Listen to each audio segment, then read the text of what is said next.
You are listening to KLRN Radio, where liberty and reason still reign. Hey, this is John Preston, Marine Combat Veteran and Pacific Records recording artist.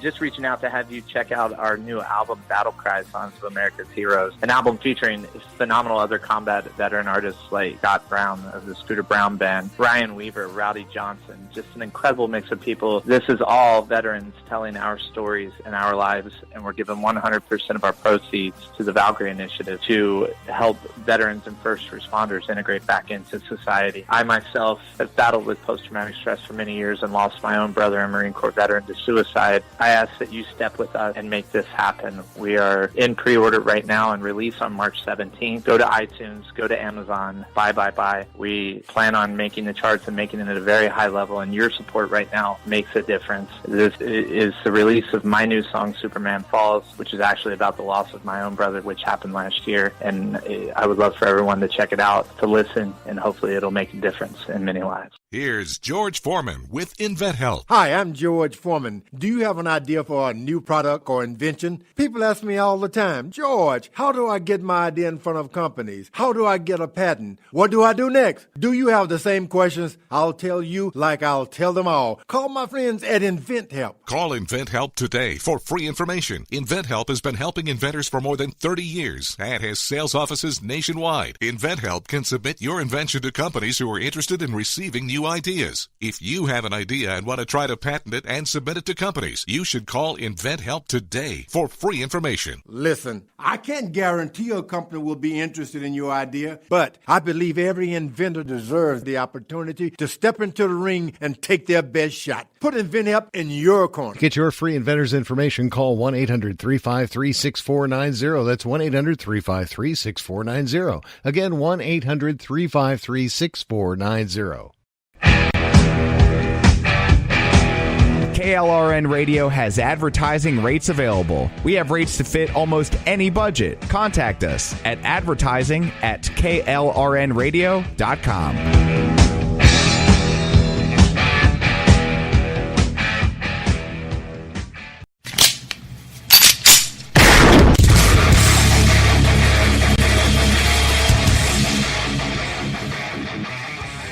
This is Slickery Trigger for Rebel Road Tactical. With proper care and feeding, your pistol will be ready when you need it, there to save your life. Shouldn't your gear be that good? Whether you need a holster for comfortable everyday carry or a tough-as-nails holster for your next training course, Rebel Road Tactical has what you need. Check us out on the web at rebelroadtactical.com. Tired of paying outrageous prices for Viagra? Well, we have great news for you. Now you can finally get Viagra at huge discounts. Healthy Man allows you to save up to $500 on Viagra. Why pay U.S. pharmacy prices of $15 per pill or more when you can get Viagra for less than $3 a pill? Call today and get 40 Viagra pills for only $99. This can cost as much as $600 at your local pharmacy. You can't afford not to call us. If you want Viagra at the lowest prices, never pay $15 a pill pharmacy prices again. Get Viagra for less than $3 a pill. Call 1-800-516-7602 today and save up to $500 and get 40 pills for just $99. Healthy Man is fast, easy, and affordable. Operators are waiting at 1-800-516-7602 to take your call right now. Call 1-800-516-7602. That's 1-800-516-7602. Again, 1-800-516-7602. If you're 85 or younger, would you like peace of mind and comfort for your family? We're Final Expense Direct with an urgent message for you. The average funeral today costs over $8,000, but the most you'll get from government benefits is $255. How will your family pay the difference? We can help. Our senior plans start as low as just $1 a day and pay up to $30,000 for a funeral and other final expenses. Peace of mind is easy. There's no medical exam. You'll have lifetime coverage, and your plan can't be canceled as long as you pay your premiums. Call now for free information about our senior plans. Answer a few simple questions and receive approval right on the phone. Plus, call right now and we'll give you a discount prescription card for free. Call 800-553-8687. That's 800-553-8687. Again, 800-553-8687. Sometimes we need to slow down and remember the simple pleasures in life. Good coffee, good books, and good company. Come on in. Take a seat. The coffee's just been brewed. Let's see who we have in the coffee shop today. Good day in the coffee shop. Isn't the weather always fantastic in Jesse's coffee shop? You guys ought to know what I'm looking for by now. I'm looking for the book. The book on the table. Where is it? Where is it? There it is. And it's titled Alexandria Rising. And the name on the cover is Mark Wallace Maguire. How you doing today, Maguire? Hey, I'm fantastic. How are you doing? Couldn't be better. All right, Thanks so much for having me in the coffee shop. It smells wonderful in here. Oh, I always love having guests in the coffee shop. In fact, why don't I pour you a fresh cup of coffee? Oh, that sounds great. All right, you've got to tell me a little bit about this book, Alexandria Rising. Yes. This is they call it an action adventure book that would incorporate some historical fiction and thriller and perhaps just a small dose of science fiction, but it's an action adventure novel. Our main character is Rand O'Neill, and the elevator pitch is his grandfather left him with a final request: destroy a mysterious map. What should be a simple errand leads him on an adventure where he discovers humanity's greatest secret. Okay. So that's the nutshell without any spoilers. That right there has me wanting to pick this book up, but I've got to wait till the end of the interview. Awesome. Well, I've done my job well then. All right. How did you come up with the name Rand O'Neill for your protagonist? Well, that's one of those things. I wanted to do something with an Irish, last name. My last name's Maguire. I have some Callahan in the family. I wanted something to kind of have fun with that. And I'll be honest with you, Rand, it came to me. It wasn't an epiphany. It wasn't in a flash of lightning or, something. I was just writing, and for some reason I wrote Rand. I guess I kind of like the way it's a little unique. It sounds strong. And then I researched it, and not to sound too wonky, but it's actually an ancient word for wolf shield. So I thought that was pretty cool. I think that is great, and I love little details like that, because those are the kind of things you can't necessarily work into the book. Right. And I use a lot of symbolism in the book with names. I have a character named Mark Venator, Mark being the god of war, Venator is Latin for hunter. I have a lot of that kind of stuff in all my books, but Rand was just kind of a happy accident. I was like, well, how can I make this, neat? And a little bit of research went a long way with that piece of luck. So, how long did it take you to write Alexandria Rising? I'll tell you, it took about a year and a half. I started, and about 4 months into it, after I'd finished the first draft, I was in a serious bicycle accident. So I took about 3 months off, and then I just came back and wrapped it up in probably 3 or 4 months. That's great. And I've actually had multiple editors tell me you need time and distance away from your manuscript before you edit it anyway. Yes, that is critical. I've had some books where I kind of plowed through and I should have taken more time away. And when I'm writing, and I always put the date at the top of the document, like last updated on the date. And if I come back and it's been more than a week or two, I feel a little bit better because I'm not so close to it. That's great. That's a great strategy. It's a whatever works for you kind of strategy when it comes to writing. I've learned that by talking to so many authors. I'll tell you, everybody has their own way to approach it. Some folks, it's Beethoven and candles, and some people it's, a strong cup of coffee or whiskey or whatnot. And my own way of writing has always been, I tell people I write in the margins of life.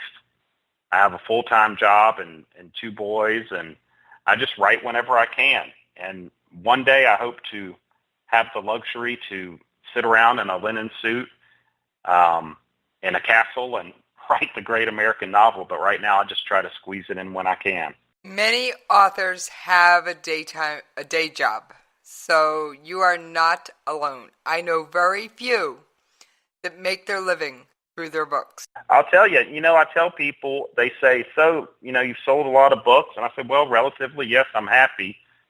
And then they look at me, and I have to remind them that, as you said, 99% of authors still have a day job. But everybody looks kind of to the 1%, the Harry Potter books, for example, and they go, hey, you aren't like J.K. Rowling. And I'm thinking, I'm really happy with what I've sold, but like you said, you don't generally get rich. You do it because you love it. Now, speaking of writing, there's always something in the editing process that has to come out because it's bogging the story down. It's a character you love, but it just doesn't fit. There's always something, a scene, something. What was the one thing you had to pull to make your book work? I think the main thing, actually, I had to put something in. What in my book now is Chapter 8 was originally Chapter 1. And the first sentence was, the knocking at the door would not stop.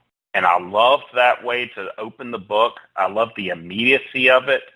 I love the drive of it. But when I went back and, talked with my editor, we were missing a lot of character development. The book moves fast. It has short chapters.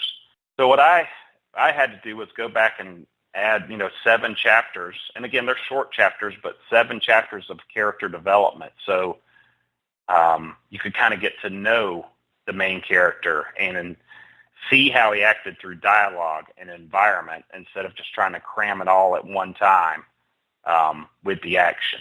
Well, if you don't care about the character, you're not going to care about their struggles. So that's a good thing to do. Yes, I think it's paid off. And, a lot of people, no spoilers, but the folks who kind of get the dichotomy of the main character really love them. And the folks who don't get it for either, personal or just because I'm not their cup of tea, they really get angry. But, I would, at least that way they care one way or the other. And, I've had a lot of people, I love this guy and, he's a smart aleck and so, and he's conflicted. And then I had somebody else and they said, he did the wrong thing and I can't stand him. And I said, well, hey, I must have written something right. I'd rather you not like them than just not care, if that makes sense. It makes perfect sense because if the readers don't care, at least to some extent, about the character, what's going to make them want to go on to the rest of the books in your series? Because Alexandria Rising is part of a trilogy, I believe. Yes, it is the first book. The second one is Alexandria Reborn. The third is Alexandria Redeemed, and it was published in March of 2018. So these were a quick flurry of books that just kind of came out back to back to back. And I honestly did not anticipate a trilogy when I wrote the first one, but I was very encouraged and very blessed. Are you one of those writers, when you sit down to write, you have everything plotted out, you know what's going on with the character, you know all the details before you write it, or do you kind of let your characters run away with the story? I let my characters run away. What I do is I'll have a general idea, and then sometimes I'll write the ending first and then backtrack it. Other times I'll write parts and then I'll go back and stitch it together.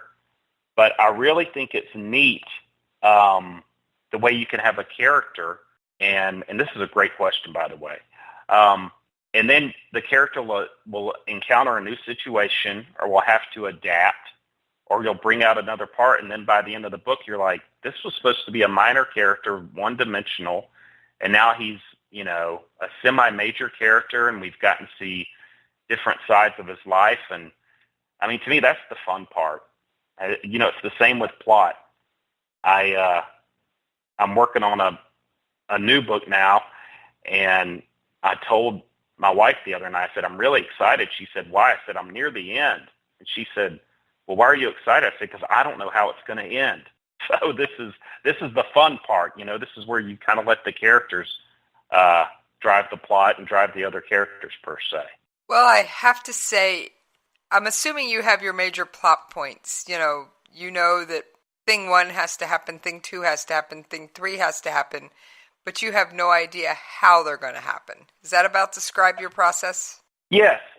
And then sometimes I even know how they're going to happen, but then once I get to that point, something changes. If that makes sense, I'll say 2 characters, and this isn't in the book, but just off the top of my head, 2 characters are going to escape from a burning house. And then I will start writing it, and I'll turn out, was it an electrical fire, a gas fire, or it was a bomb, or was it a, something else? And what if one door was locked? I'll start, and then I may be on a hike, and I'll think, ooh, not a burning house, let's make it a forest fire. So my point is, I have an idea of the device that's going to move the story forward, but I could see something or read something or, just have a spark of imagination, and that can can twist the plot and hopefully make it better. Well, I'd have to say that you're in excellent company for using that style, because my favorite author, and the only one I name on Coffee Shop, is Brad Thorne. He always says he knows that he'll be writing and he knows that something has to happen, but he has no idea exactly how it's going to happen until he sits down to write it. Awesome. Well, I am in good company then. That's great. I know some people, they say, well, what do you mean? And, they think you're crazy. And it's like, no, that's kind of the fun part. So I'll have to drop Brad a note and tell him that. Well, one of his other favorite sayings is no surprise in the writer, no surprise in the reader, no joy in the writer, no joy in the reader. That is so true. I've written some other pieces. I told somebody on another book I wrote, I said every time I wrote it, I had to have a drink. And when I got finished with it and I went and read it, when I wrote it, it was therapy, but it wasn't fun to write, if that makes sense. And when I read it, it wasn't fun to read. And I said, to heck with this. This is terrible. I'm going to go write an action-adventure novel. So you've got to have joy in your work, or why do it? I think that is fantastic advice for other writers out there. Now, you are self-published. What made you go down this path? That's a great question. And I've got a friend of mine, and I'm totally not trying to, backdoor compliment myself, but he gets so mad. He goes, you shouldn't be self-published. It makes me so mad. This needs to be in hardback. And I said, listen, I don't care, blah, blah, blah. But long story short was, I alluded to earlier, I was in a bicycle accident, and I tell people it was not a near-death experience, but it was near enough. And when I got the recovery of my hand back, I said, hey, I'm going to pitch this book, but life is so short. I'm not going to sit around for a year waiting to get the right agent. So I did all the research and the profit margins and the marketing and all that good stuff. And I guess partly out of hubris and partly out of, desperation and, seeing how fast time moves, I said, I'm just going to do it myself.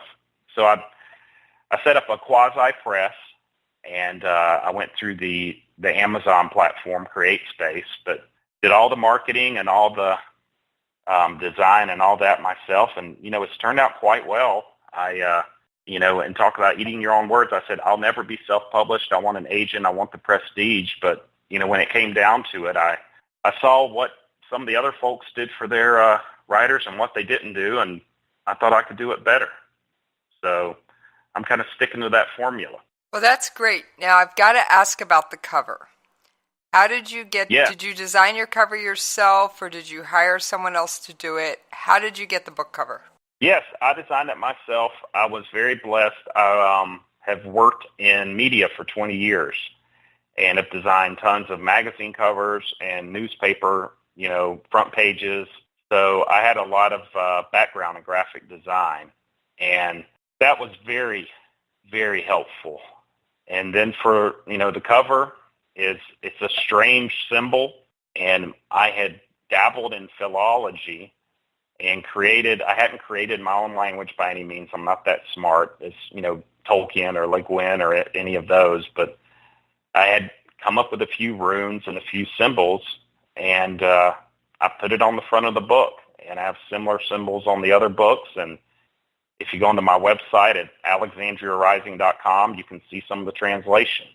But I wanted to go with something simple, 3 colors, a matte finish.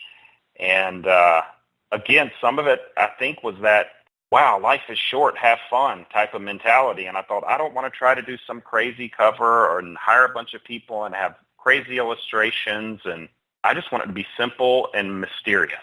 So that's why I went with the black and yellow cover. I'd have to say you probably achieved your goal. Well, thank you. Thank you. I had people and they said, what are these runes, or is this a Tolkien rune? And I said, no, it's not. But if you thought it was a Tolkien rune, you paid me the greatest compliment ever. Thank you. And note to listeners, writers should not design their own covers unless they do have a background in graphics. Yes. I spoke to a class a few weeks ago, and that was my number 3 point. And I felt like such a hypocrite telling them that, because I've done that. But I pounded home. I said, guys, listen, I've been doing this 20 years. It's my day job. But trust me, one of the worst things you can do as a writer is design your own cover. And you think I'll save a few $100, but it shows. And I mean, it shows. And then, of course, judge a book by its cover. Well, that's the first thing people are going to see. And I agree with that wholeheartedly. And in our current modern era, not only does that book cover have to look great on the actual book in full size, it has to look interesting and intriguing enough in thumbnail. Yes. I mean, I've seen so many on Amazon.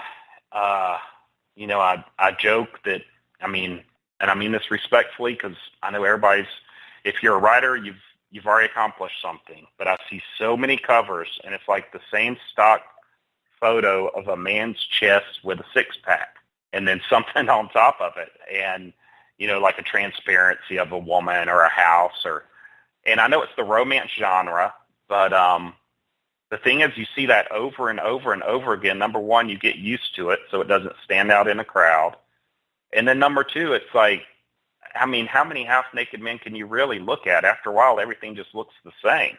Now, I hope that doesn't sound the wrong way, but there are a lot of romance novels with that on the cover, if you know what I mean. I can I can spot a romance novel from a mile away. Yes, definitely. You got to have that right thumbnail on the screen to get the attention. You do, and like I said, I can spot that romance novel 5 miles away, and there's no other way to explain it. You know what it is. Now, that being said, I'm not going to say that knowing that it's a romance novel is necessarily a bad thing. Right. I'm going to say that knowing it's a romance novel is probably a good thing overall. I mean, granted, because if you're into romances, you know what you're getting into before you get there. And it's probably something you're going to want to read and like and enjoy. Right. Yep, that's a great point. You definitely want to stick out to your audience and let them know who you are. You gotta reach them. And I think that's one thing interesting too. On the flip side, with some of the more, I guess, fantasy books, some of the early, Lord of the Rings covers that were symbols and interesting fonts, and Susanna Clark with her books, they're you kind of know what you're getting to. I think, and not to go off on a tangent here, Jesse, but I think a lot of people, authors and so forth, they try to put too much on a cover, and I think sometimes simplicity is good. If it's got a good title and good graphics, you know what you're going to get. But if you try to over-explain it, it's like anything else. If you have to tell me what the song is about, it's not a good song. Right. It's one of those situations where the fact that it is almost an industry standard type item is one of those, all right, I know this is going to be this kind of book, and that's the kind of book I love. It's the kind of book I sink into when I don't want to think, I don't want to do anything, I just want to relax. Or this is the kind of book I love to read when, quite frankly, the real world's getting to me and I want to be transported to a land that doesn't exist. Definitely. So I think having some sort of industry almost norms, you can spot a romance book a mile away, the same way you can usually figure out a science fiction fantasy. And I can usually pick up on thriller books. Yes, I read thrillers. It's not the only thing I read. Trust me, I've said this before. I'll say it again. I'll read anything if it sits in front of me long enough. That includes the cereal box. Yes. What you were saying about, getting transported away, I think is so key right now. The gritty reboots and the everything being based on a true story. I mean, there's a place for that, but I just feel like right now, with the overload of information, people kind of need that more than ever with a good book. Exactly, and there is absolutely nothing better than just picking up a good book and getting lost in the pages. And when an author's done his job correctly, you are just absolutely sucked into their world. Yes. Yeah, it's good when you're taking time, you're carving time out in your schedule to read. And not, just because you want to. Exactly. And again, I'm going to go back to my absolute favorite author. Sorry, folks, but he says so many things. If you don't like you can make more money. You can go out and buy another book. You can't make more time. Right. Yep. Well said. Very well said. And that's the most precious resource I think you give to an author is your time. Because, while the money's great and it pays all the bills, but you can always make more money. But everybody has 24 hours in a day, and if you choose to spend a couple of hours going on an adventure with, in your case, Rand O'Neal, that's taking away something I can never replace, I can never get back. Right. I had somebody and they said, well, I sent an email to so-and-so, and of course you didn't email me back. Will you email me back? And I said, are you kidding me?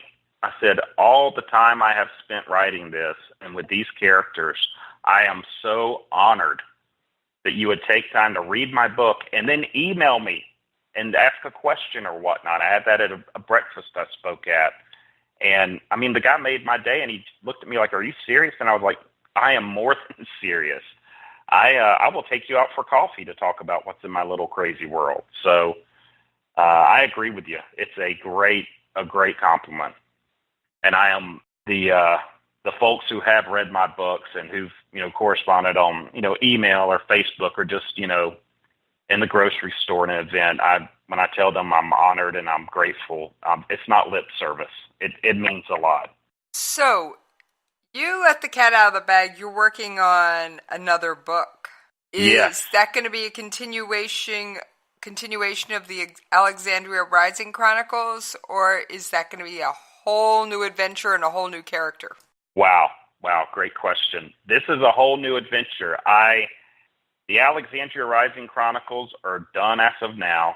I've got a piece of sideways fiction I promised someone I'd have out by Christmas, just a little 5,000 word, short story on a character.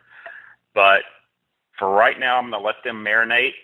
And to give you a long answer, one of the interesting things about the Alexandria Rising Chronicles is they take place in the present world.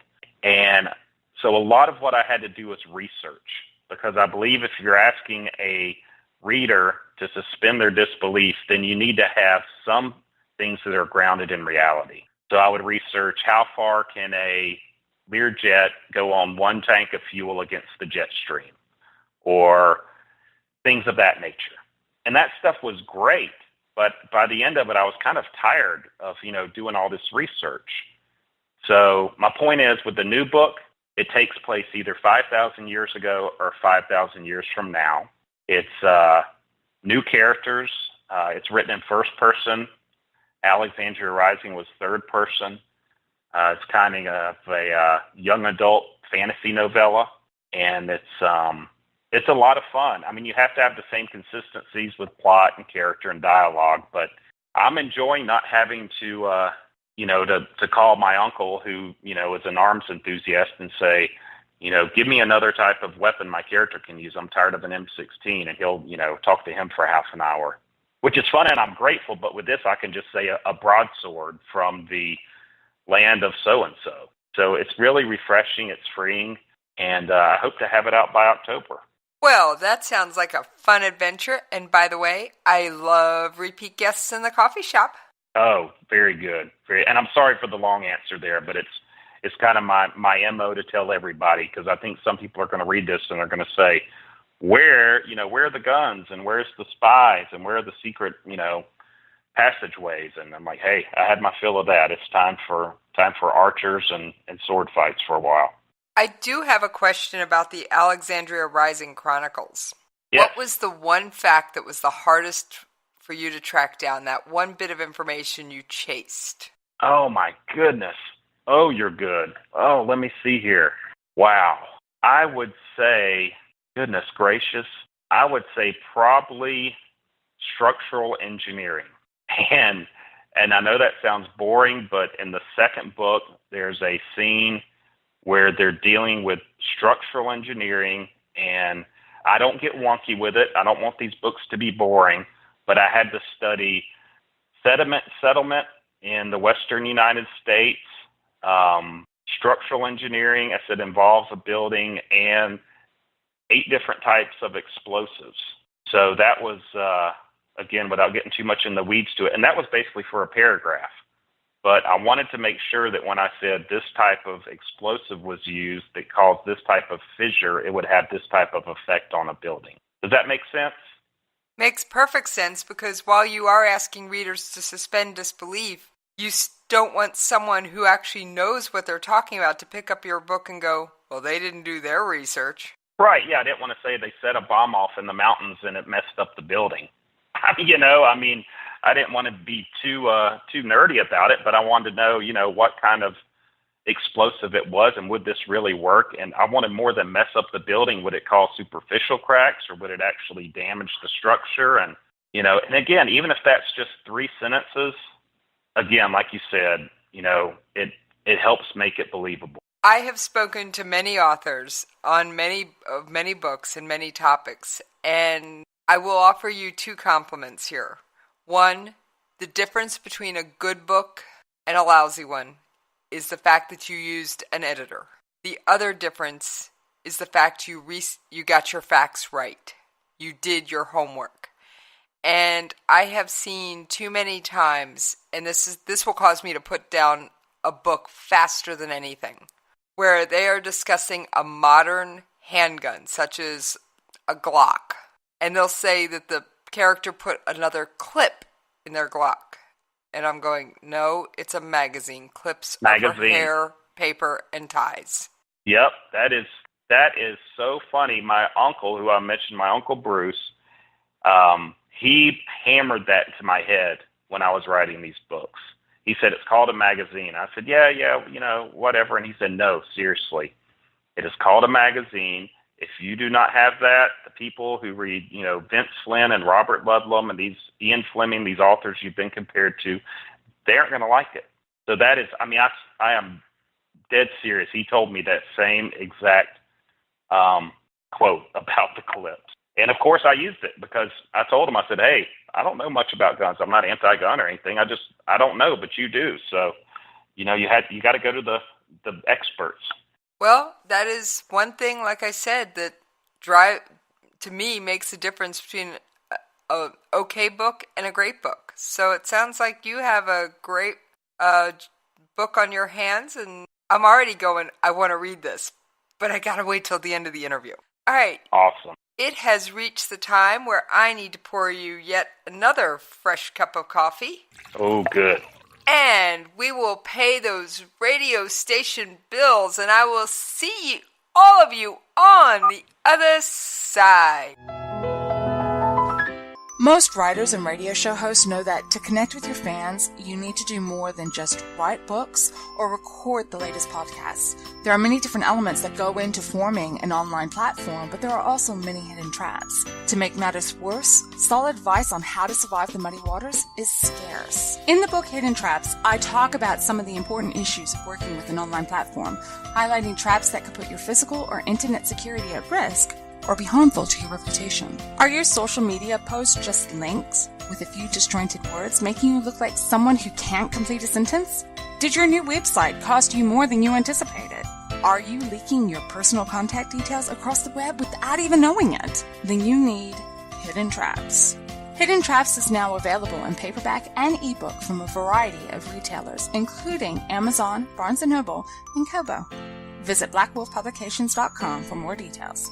If you're 85 or younger, would you like peace of mind and comfort for your family? We're Final Expense Direct with an urgent message for you. The average funeral today costs over $8,000, but the most you'll get from government benefits is $255. How will your family pay the difference? We can help. Our senior plans start as low as just $1 a day and pay up to $30,000 for a funeral and other final expenses. Peace of mind is easy. There's no medical exam. You'll have lifetime coverage, and your plan can't be canceled as long as you pay your premiums. Call now for free information about our senior plans. Answer a few simple questions and receive approval right on the phone. Plus, call right now and we'll give you a discount prescription card for free. Call 800-553-8687. That's 800-553-8687. Again, 800-553-8687. KLRN Radio has advertising rates available. We have rates to fit almost any budget. Contact us at advertising@klrnradio.com.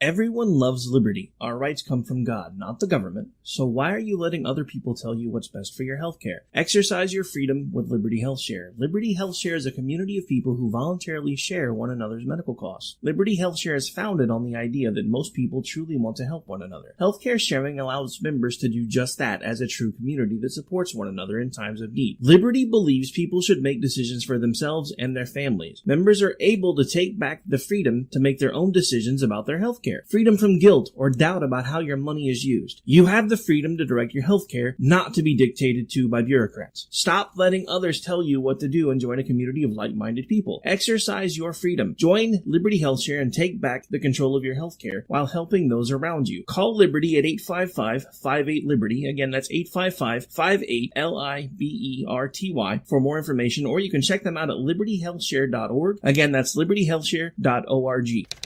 Sometimes writers feel lost, unsure why a passage may not be working. It takes another set of eyes to help us nurture our writing into full maturity. At Black Wolf Editorial Services, we strive to enable writers to develop and grow, offering manuscript critiques and line edits through a mentoring editorial style.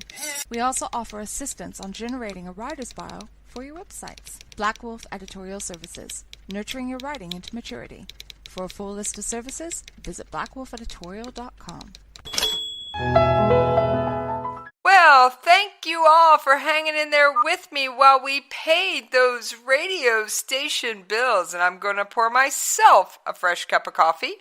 And we are going to get back to the conversation with Mark Wallace Maguire, who goes by Maguire, by the way. All right, Maguire, I got to ask, your main character, Rand O'Neill, since we're talking coffee shop stuff here, does he drink coffee? And if so, how does he take his coffee? Yes, Rand drinks coffee, and he drinks a lot of it, usually however he can get it. But his perfect way he likes his coffee is a strong cup of coffee. I mean, I guess in a perfect world, like a French roast or a Colombian bean, and with 2 creams, no sugars. Sounds delicious. Now, your main character, Kent, you said he's more known for the scotch. Is he a single malt scotch snob or just your average scotch drinker? Just average scotch. Also to think of it, he is a wine snob though. And this just occurred to me because we were talking about research. and it's either an 1873 Bordeaux he brags about in the book.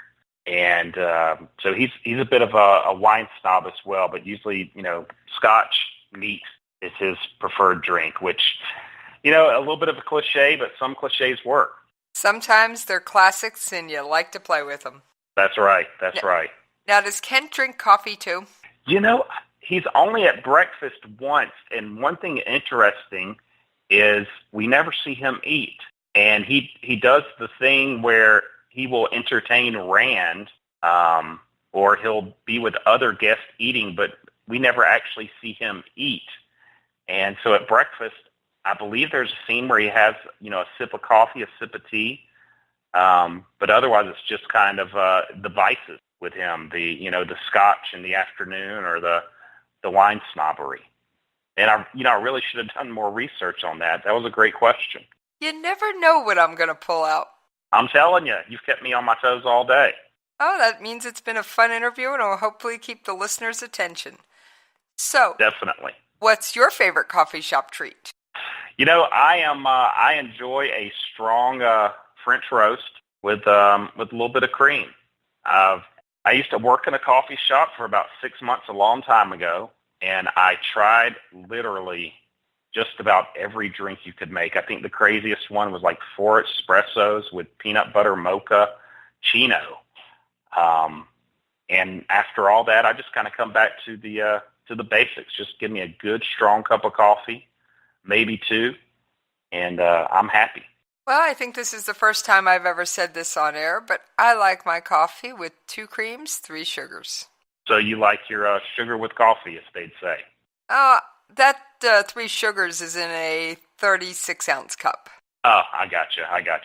Well, I used to drink coffee black because I think thought I was like a cowboy and I was strong, and then I reached a certain age and I realized I love the taste, but I like it a little bit more with cream. So whatever works for you. Yeah, I have a giant travel mug.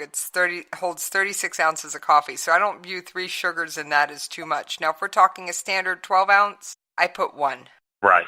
But I gotcha. I don't think you can knock me saying I like a little coffee with my sugar for 3 in a 36-ounce cup. No, you can just tell I've been at the butt end of too many jokes on that through the years. So I have a friend who it is a little bit of coffee with their sugar. They literally, their sugar scoop is a physical tablespoon measuring device, and they'll put 4 into their 12-ounce mug. Wow. Yeah, that'll get you going. That'll get you going real quick. Yeah, not my style though. All right, so No. you have a lot of people drinking things and not a lot of not a lot of eating going on. So Kent and Rand actually get together in the book, I'm assuming on multiple occasions. Yes. It's very, I believe there's like 2 dining scenes where I describe the food, but primarily, the vices. They actually get together quite a bit, and Kent he knew Rand's grandfather and father. And, not spoilers here, but he quote entertains him. And there's one scene that I really like where Rand comes down to eat and Kent's there with somebody else, and it's a beautiful dining room, and Rand says to himself, where's the guy in the malcoat and the cat? This looks like a James Bond scene. But so it's a little meta there, but yes, and that's kind of one of the things I wanted to incorporate was the kind of psychological suspense element of it. And I suppose part of that was inspired by That Hideous Strength by C.S. Lewis, but how you can be so close to your enemy, and yet there's this kind of false gentility about it, if that makes sense. Oh, that does make sense. It's it almost goes back to keep your friends close, but your enemies closer. Right. And really wanted that, where Kent he's pulling the strings, so to speak, and Rand just really doesn't quite know what he can do. But again, it's that, the old saying, let's break bread together, and it's a way to get to know each other. And, our defenses are down. You read that kind of like in cultural psychology, and this is kind of the flip side of that where, we're going to break bread together, or we're going to have a drink, and you don't know if I just might reach over and kill you. So I kind of like that driving suspense, not knowing what's going to happen, the false civility, over the kind of animalistic urges. Well, it's one of those things. There's the old saying of have a smile for everyone you meet and a plan to kill them. That's right. And I think this is the only show I could probably say that on out loud and get away with it. So it's an old plot device. Right. It is not meant as a threat. Right. No. It's just, yeah, I gotcha. It's wonderful. It's just one of those, I've heard it said by military leaders. I've read it in fiction novels. It just seems to be one of those, if you are an apex predator, it is in your lexicon. Right. Now, you seem to have a lot of irons in the fire. You said you have a book you're hoping to have out by October, a short story you're hoping to have out by Christmas, and you are in the process of writing how many more books? I've got a nonfiction I hope to have out this year too. Oh, what's the nonfiction about?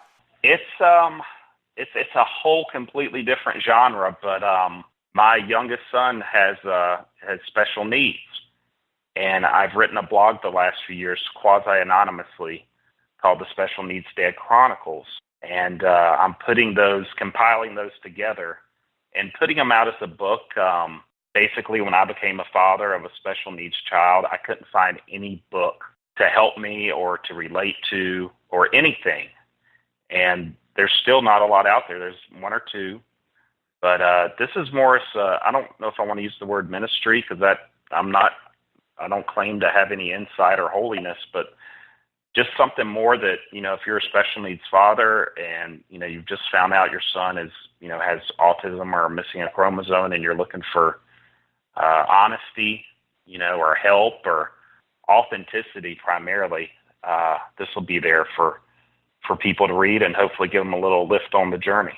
Well, that sounds like a fantastic secondary project. I've always heard it said that every writer has 3 projects going at one time.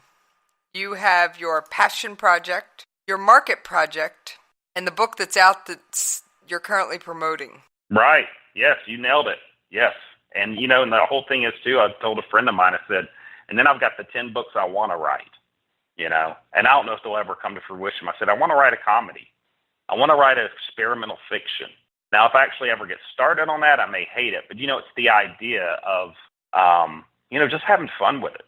Again, it's having fun with words, making people laugh, giving people escapism and, playing around and see what happens next. Now, are you one of those NaNoWriMo writers? Could you give me a little bit more in depth? You might have just exceeded my vocabulary. That's okay. NaNoWriMo is something that happens every November. It's called National Novel Writing Month, where you strive to write 50,000 words in 30 days. Yes, somebody told me that the other day. I said, you've been writing? And they said, I just did this. No, I'm not. It doesn't exactly come in spurts, but my first novel took me about 1.5 years, as I mentioned. And then the third book of the Alexandria Rising Chronicles was knocked out and edited in less than 16 weeks.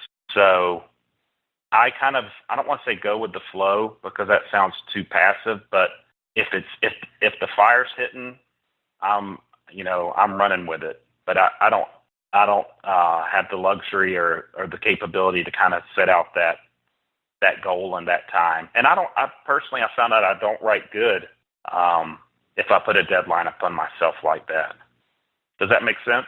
Makes all the sense in the world. Some people like that deadline because it forces them to keep their 6 o'clock in their chair and their fingers on the keyboard. Other people like to have time to go for that hike in the woods and have a drink in the evening. Right.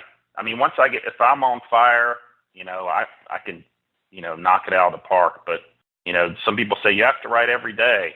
No, you really don't.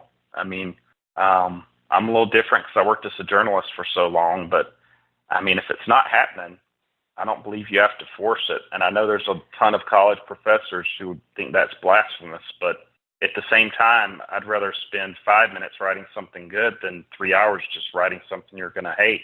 Well, I'd rather spend 5 minutes reading something great than 3 hours reading something I never want to see again. That's right. Yes, the old thing where someone said, hey, I'm doing a novel. How many words do I have to have for a novel? I said, you don't. I mean, you can call it a novella or you can call it a book or a novel or whatever. But I mean, if the story's told in 10,000 words, don't make it 20 just to fit some preconceived notion of what defines a book. Tell the story. And if it turns out to be 500,000 words, like Lord of the Rings, and it takes you 15 years to write, that's awesome. But if you can write a good piece that you're happy with and, a year and it's 20,000 words, then that's fine too. I mean, Flannery O'Connor, she wrote beautiful short stories, never wrote a novel, but she didn't have to. I think there is one thing I'd have to say about writers. It's okay to break the rules once you know and understand them. Just deciding you're going to be a rule breaker just because you don't like rules at all, that can lead into trouble. Right. I've had it, yes. It's the same with painting. People forget about painters when they see, Picasso or whatnot. But if you look at his early work, he had to learn light and angle. He had to learn how to paint traditionally. It's the same with writers. Is you can write, and break the rules, but if you just start out, just using offensive words or, colorful words, shall we say, just to be different, or if you're breaking rules just to break them, I mean, it's going to show. And I think that's the way with all the arts, whether it's painting or writing or music. You've got to learn how to play rhythm and blues before you do psychedelic rock, and you got to learn how to write a standard, Jack went to the store in the cold rain before you can, write about the fury of the rain beating on his cold skin. So I agree. All right. So by the way, I do want to say I think it's great that you are attempting to fill that need for fathers of special needs children. Well, thank you. And again, I write this at the beginning of the book. I call it the Pilgrim's Preamble.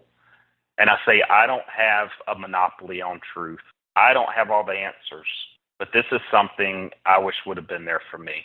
And it's, really a lot of it is just honesty and it's about anger. But I think, psychologically, if you're, father to a special needs child, you have a lot of anger and you need to know that that's okay. You need to hear that from someone who's not a member of the clergy or a psychologist. You need to hear it from another dude per se to say, hey, I've been furious too.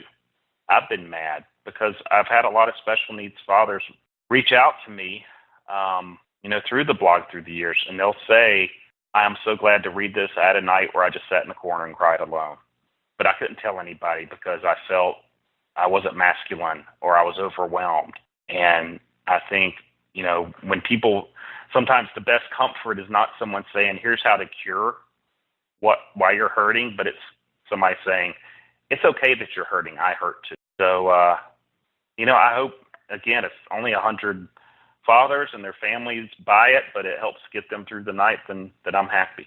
Well, I think that's fantastic. And when will that nonfiction book be out? Sometime this year. I know I said October and Christmas on the other ones. Those are the hard deadlines, but this one, I hope by June, but because I'm really doing light editing because it's a compilation of blog posts, so I'm not rewriting anything. Some of it is painful to reread, so I don't want to delve back in there, but my plan right now is to have it for a proofreader by the second week in April. And then it's pretty short. It's only around 20,000 words. So my plan would be to have it out by June or July. Okay, that sounds like something to look forward to if you are among the people that would have interest in that book.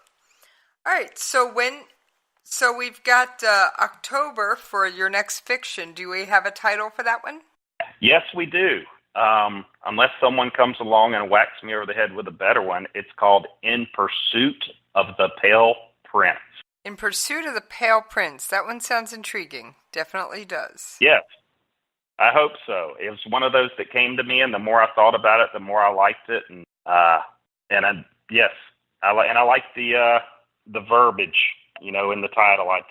consciously, I didn't do it, but I think with Alexandria Rising, it's an action. It's not Alexandria, to rise or will rise. It's rising, and I think the pursuit adds something that might be a little catchy, and of course the alliteration you can never go wrong with. Oh, alliterations are just such fun. That's right. All right. Is there anything else you'd like to bring up that I haven't covered? Wow. The one thing I will say is if you like the books, there I have done a lot with multimedia. And if you go to my website, alexandriarising.com, or you go to YouTube, I have probably 10 videos, 10 films, and it's not me talking. They tie into the book. Like I have a lost film from a 1963 mission that failed. And I have interactive appendices. The books have appendices, and if you go on my website, you can click on the appendices, and it'll take you to the research. So if you click on, say, Dr. Virgilius, it'll take you to someone reading part of Dante's Inferno, where Virgil was a guide. So I really want to make this a multimedia experience. There's also an album of music associated with the book. So, it's just for fun. So you can see short films, you can listen to the music, there's some free sideways fiction. So I just want to make it enjoyable on many levels for everybody.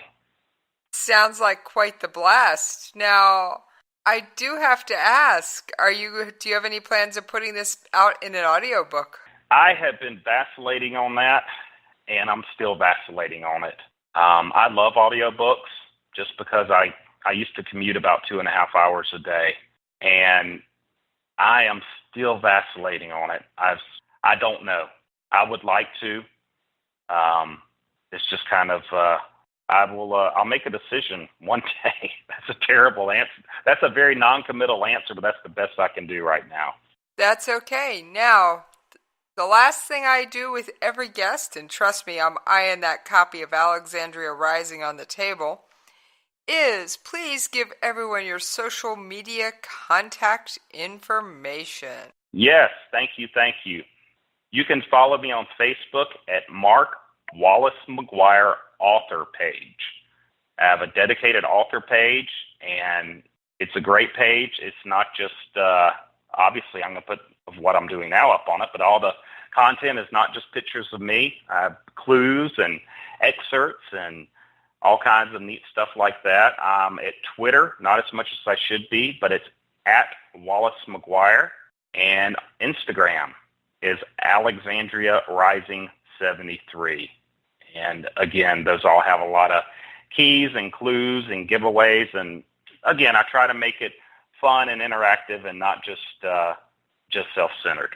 Well, it sounds like a blast. Now we have reached my favorite part of the episode, where I like to thank Maguire for joining us in the coffee shop today. Thank you so much for having me. This has been so much fun. You really had some great questions. Well, thank you. And I hope I answered them well, because you just about stumped me on a few of them. I like to ask questions I think other readers would want to know the answers to. Now, a few of them, I will admit, are coffee shop specific, but I like to bring out things that the author might want to know. Peel back the layers of the onion a little bit and take a peek behind the curtain. This has been fantastic. Just a great afternoon. I really appreciate it. Well, as this episode comes to a close, I am going to get to finally pour myself a cup of coffee, grab that copy of Alexandria Rising off the table, and as always, you can find me at jessiescoffeeshop.com, and you can catch me on Twitter at Radio Host Jessie. And now I am going to settle down into the pages of a great book, and I will see you folks next time in the coffee shop. The crew members at Raising Cane's only cook to order, which means they don't cook your food until you order it, for the freshest possible chicken fingers, fries, and toast. Be a back-to-school hero with Raising Cane's. Come in store and you'll also get a 10-day sample of Double Wear Longwear Foundation in your perfect shade. Quantities are limited, so don't miss the Estee Lauder free gift. Now through August 23rd at Dillard's and Dillards.com.